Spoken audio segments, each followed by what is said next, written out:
berdoa terlebih dahulu. Ayo anak ibu, siapa yang bisa memimpin doanya kita pada pagi hari ini? Nah ya, silakan Alif.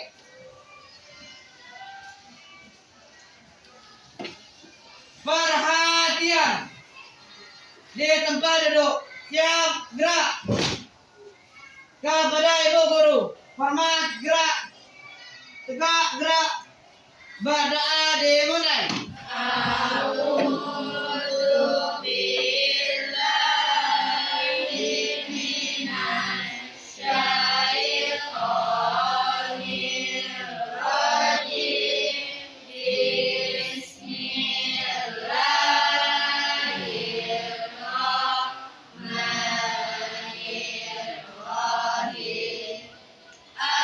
Siapa yang mau memimpin anak?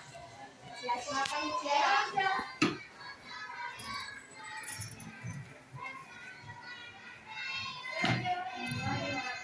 Bangsa dan tanah airku, marilah kita religius, nasionalis, mandiri, gotong royong, integritas. Salam BPK. Salam cerdas, berkarakter, menyenangkan, luar biasa, rancak benar.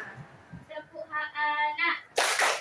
Hari hidup, tumbuh kembang, perlindungan, fasih-fasih. Yes. Oke anak-anak ibu, terima kasih Mutiara. Silakan duduk. Nah, Muti sebelum kita mulai pembelajaran, Muti tanya dulu, emojinya ada kan? Ada. Ayo Muti ingin tahu gimana sih perasaan anak-anak ibu pada pagi hari ini. Ayo coba diangkat emojinya, gimana perasaannya hari ini. Ayo, siapa itu? Waduh, di video lagi. Ada dia kenapa sedih pagi ini? Oh waduh, ada dia sakit perut, kenapa?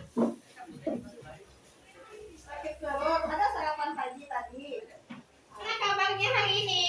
Alhamdulillah, luar biasa, tetap semangat, Allahu Akbar. Aduh, sangat luar biasa sekali ya. Hari ini apakah ada yang tidak hadir, Nak? Ada. Ada. Siapa yang tidak hadir hari ini? Ratu dan Aceh. Apakah tujuan pembelajaran kita pada pagi hari ini? Nah ini dia.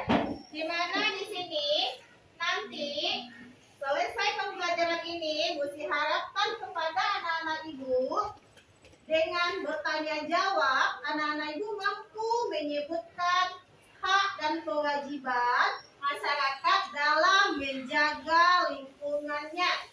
Nah, terus nanti di saat nanti ada kegiatan mengamati gambar, nanti Musi harapkan anak-anak ibu dapat mengidentifikasi kewajiban yang tidak ditunaikan oleh masyarakat. Enak ya? Di saat pembelajaran sebelumnya kan kita udah belajar tentang hak dan kewajiban. Ayo, siapa yang masih ingat apa sih yang dimaksud dengan hak? Coba, ada Dio. Hak adalah sesuatu yang wajib didapatkan setelah melakukan kewajiban. Silakan Isan. Kewajiban manusia agar kita mendapatkan hak. Kewajiban harus dilakukan agar hak kita terdapat. Dan juga kita tidak boleh menerima hak terlebih dahulu. Kita harus mendahulukan kewajiban dulu. Iya, bagus. Jadi antara hak dan kewajiban itu harus kita jalankan dengan seimbang. Nah, sebelum Ini tidak pernah mau sadar. Coba kamu pikir, kamu buang sampah di sembarang tempat itu bisa menyebabkan banyak dampak buruk. Dih, lebih banget. Sampah aja juga gak seberapa. Aduh, dengar ya, dengar. Kamu buang sampah di sini mungkin terdengar biasa saja, tapi coba bayangkan ke depannya. Akan banyak orang yang termotivasi mengikutimu buang sampah di sini. Bayangkan sampah akan terus bertambah dan tidak terbendung. Itu bisa menimbulkan banjir akibat sampah yang memenuhi aliran sungai dan saluran pembuangan. Sampah ini juga akan menimbulkan polusi.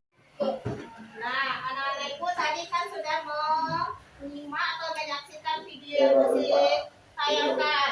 Nah, di sini musik tanya, mengapa orang di dalam video tersebut melakukannya? Alasan? Karena rumah dia dekat dari tempat lokasi pembuangan sampah yang dilarang itu. Apa lagi yang kamu amati lagi nak? Karena Orangnya tidak memiliki kesadaran. karena orangnya tidak memiliki kesadaran. Fadil? Malas katanya tadi dalam video dia menjelaskan dekat dari rumahnya. Nah di sini apa yang harus dilakukan agar hal ini tidak terus terjadi? Ayo Fakar. Menegur orang yang membuang Menegur orang yang membuang sampah. Dayana sampah. membuang sampah pada tempatnya. Alif Gotong royong membersihkan sampah. bergotong royong membersihkan sampah. Nah tadi di saat videonya, nah dari kejadian tadi apa sih akibatnya kalau kita membuang sampah sembarangan? Mutiara? Menimbulkan bau busuk. Menimbulkan bau busuk. Nabil? Terjadinya banjir. Terjadinya banjir. Akan terjadi polusi udara. Terjadinya polusi udara. Faiza? Menimbulkan penyakit. Menimbulkan penyakit. Iya, bagus jawaban anak ibu. Ini gambarnya apa ini? Situasi peristiwanya apa ini, Nak? Orang. Apa itu peristiwa yang terjadinya? Pada gambar itu. Ya, bencana alam. Apa bencana alam yang terjadi dalam gambar? Adalah banjir. Nah, sekarang dari gambar yang Bu Sri tayangkan, nanti anak-anak ibu silahkan berdiskusi per kelompok. Anak ibu ceritakan apa yang terjadi pada gambar tersebut. Terus bagaimana perasaan yang kamu rasakan jika mengalami keadaan tersebut. Nah, nanti anak-anak ibu tuliskan bentuk empatinya seperti apa terhadap peristiwa yang ada di gambar tersebut. Nah, terus nanti anak ibu identifikasi kewajiban apa yang tidak terlaksana dalam gambar tersebut. Ayo, silakan berdiskusi.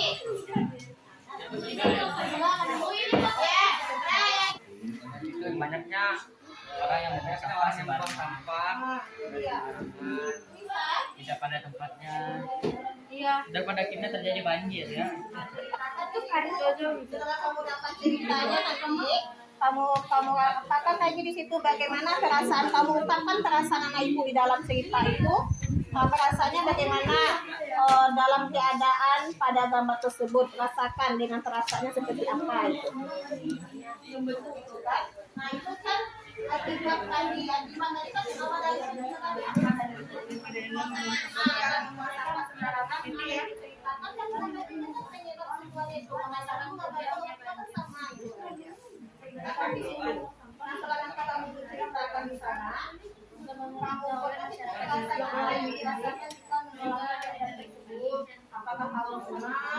Bagaimana anak-anak ibu udah selesai hasil diskusi kelompoknya? Nanti akan kita tampilkan hasil diskusi kelompoknya ke depan. Nah bagi kelompok yang tampil ke depan, kelompok yang lain nanti memberikan tanggapannya ya nak ya. Ayo siapa yang mau menampilkan hasil diskusi kelompoknya? Nah yang pertama menuju itu adalah kelompok beranak titik. Silakan maju nak. Yaitu terjadinya banjir, sungai akan jadi kotor dan dengan berbagai penyakit. Jadi solusinya adalah membersihkan satu kali sebulan sungainya, tidak membuang sampah ke sungai dan membangun pohon di sekitar sungai agar tak banjir tidak meluap. Jadi perasaannya akan dibacakan oleh Bagaimana isi atau hasil diskusinya? Yuk. Coba Adelio. Tanggapan saya tentang presentasi dari kelompok beranak kritis adalah jawaban yang dipresentasikan itu sangat bagus, Ya, apalagi? sangat detail dari penyebab, solusi dan akibat. Ya ada lagi nak? Coba segitu aja bagus. Adelio itu tidak membuang sampah sembarangan karena itu akan menyebabkan dan lupa banjir. Iya bagus. Nah, dari hal mengkalahkan bagaimana perasaannya tadi? Sedih, ada sedih, apa lagi? Ada dia tuh menyadar Bu. Ada sedih, terus dia di situ ada menyadari kesadaran dirinya akan sampah. Nah, terima kasih kepada kelompok yang bernama kritis. Kasih aplausnya. Tepuk hebat. Hebat. Nah, baik anak-anak ibu, setelah tadi kelompok yang lain mempresentasikan hasil diskusi kelompoknya. Nah, coba sekarang Bu Sri tanya dulu. Apa sih kewajiban kita terhadap sampah? Bahkan Membuang sampah pada tempatnya. membuang sampah pada tempatnya. Apa lagi bahkan? Bergotong royong membersihkan tempat sampah. Bergotong royong membersihkan sampah. Ada lagi?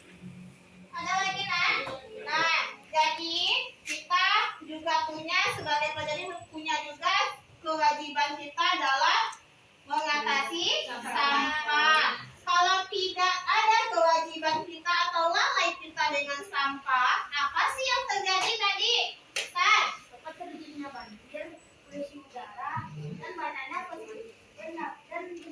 dan pencemaran lingkungan yang ada di sekitar. Dan dapat menghambat kegiatan yang dilakukan oleh manusia. Iya, bagus Isan. Ada lagi pendapatnya? Silakan Rara. Adanya penyakit Bu. Adanya penyakit, diserang penyakit. Apalagi Tante? Dicemari air Bu. Dicemari air. Nah, sekarang di kondisi sekolah lagi. Nah, anak-anak ibu di sekolah masih adakah membuang sampah sembarangan? Tidak ada. Tapi ada juga beberapa orang yang tidak sadar dapat membuang sampah dapat membuang lingkungan sekolah bersama. Iya, masih ada juga beberapa siswa yang tidak punya kewajiban terhadap sampah. Masih juga dia membuang sampah sembarangan. Nah, sekarang Bu Sri, ada suatu permasalahan di lingkungan kelas kita. Sampah di kelas kamu ini banyak sekali sampahnya. Kemarin Excel, piket, masih ada juga menemukan sampah di dalam laci. Nah, sekarang coba anak ibu diskusikan dengan kelompoknya dulu. Coba anak ibu buatkan daftar atau sebuah tabel tentang bagaimana caranya anak-anak ibu mengatasi permasalahan tentang sampah yang ada di dalam kelasnya. Tadi kan ada satu permasalahan di dalam kelasnya ada Rio. Nah, di dalam kelasnya masih ada juga beberapa sampah yang tersimpan di dalam lacinya. Nah, bagaimana kewajiban seorang pelajar atau Adelio menyikapi tentang sampah tersebut? Buatkan di dalam tabelnya apa saja kewajibannya. Ibu. Iya, Adelio. Aira paham? Ini bagaimana? Bisa?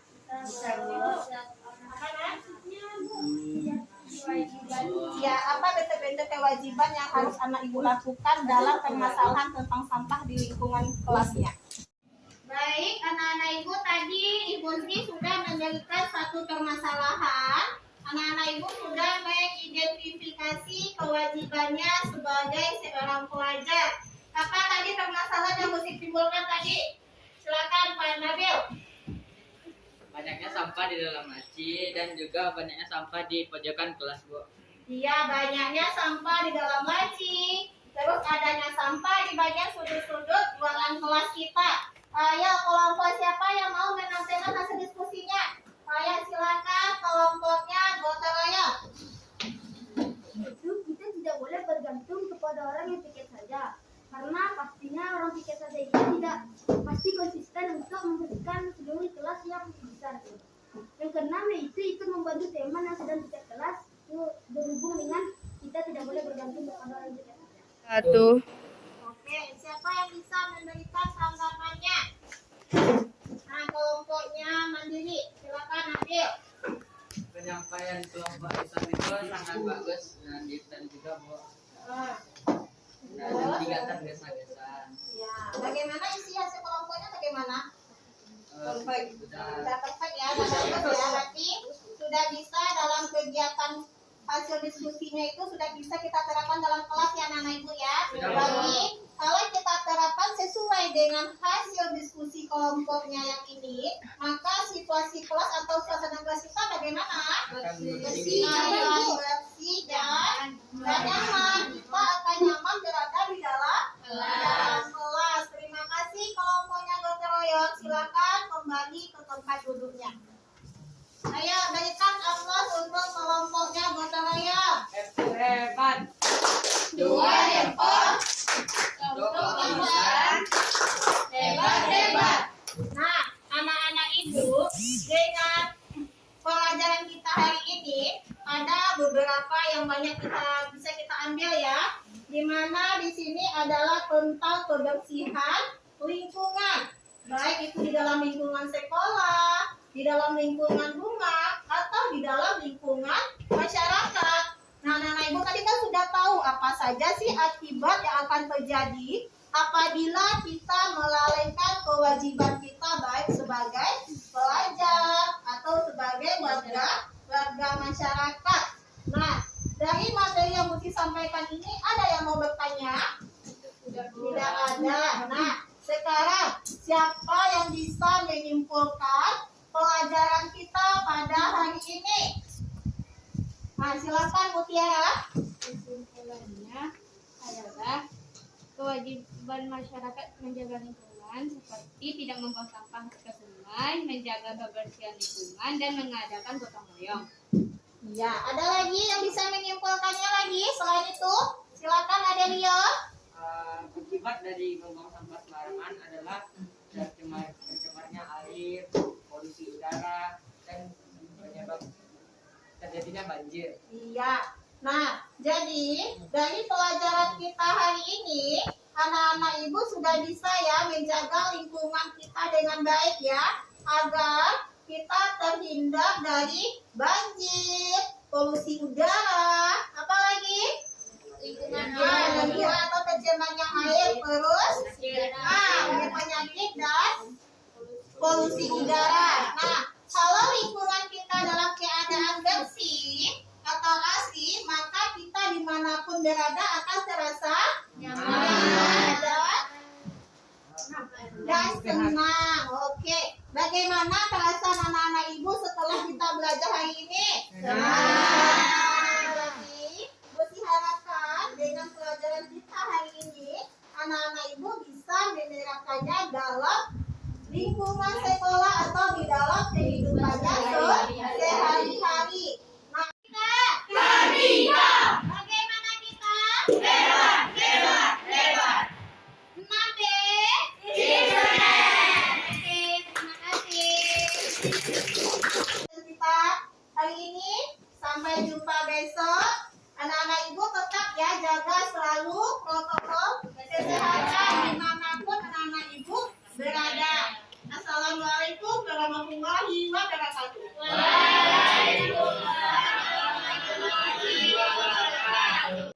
Assalamualaikum warahmatullahi wabarakatuh. Perkenalkan, nama saya Sri Rika Putri, CGP Angkatan 4 dari SD Kartika 111 Padang. Rencana pelaksanaan pembelajaran yang saya laksanakan yaitu pada kelas saya sendiri adalah kelas 6, muatan pelajarannya adalah tema 8, subtema 2, pembelajaran 6. Saya akan menyampaikan hasil refleksi diri setelah saya melakukan pembelajaran berdiferensiasi yang berintegrasi dengan kompetensi sosial emosional. Perasaan saya saat melakukan perencanaan pembelajaran diferensiasi, saya merasa penasaran dan akhirnya saya tertarik untuk melakukannya. Saya sangat senang melakukan pembelajaran diferensiasi yang terintegrasi dengan kompetensi sosial emosional. Anak didik saya sangat antusias dan semangat mengikuti kegiatan pembelajaran. Saya merasa ada perubahan dalam proses pembelajaran yang saya terapkan.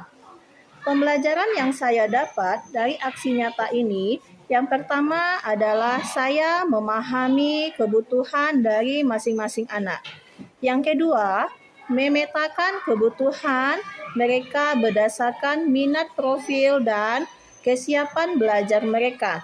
Yang ketiga, saya dapat belajar berdiferensiasi dan mengintegrasikan kompetensi sosial emosional sesuai dengan kegiatan yang saya berikan. Setelah saya menerapkan, ternyata pembelajaran berdiferensiasi yang berintegrasi dengan kompetensi sosial emosional sangatlah bagus, di mana anak-anak lebih kreatif dan lebih komunikatif. Adapun sosial emosional yang saya terapkan dalam hal ini, yang pertama, kompetensi kesadaran diri. Kesadaran diri dengan teknik berdoa sebelum kegiatan pembelajaran. Dalam hal ini, dapat melatih pembiasaan anak agar anak bisa tenang, memiliki rasa syukur, dan selalu memohon bimbingan kepada Tuhan sebelum kegiatan pembelajaran dimulai. 2. Kompetensi kesadaran sosial, di mana peserta didik setelah melihat dan mendengar video yang ditampilkan di depan kelas, peserta didik mempunyai keterampilan berempati dengan teknik melihat, merasakan, dan menceritakan kembali. Yang ketiga, itu adalah kompetensi pengambilan keputusan yang bertanggung jawab dengan teknik identifikasi dan memberikan. Di mana dalam kegiatan ini, anak mampu mengkomunikasikan kegiatan pembelajaran dengan komunikatif.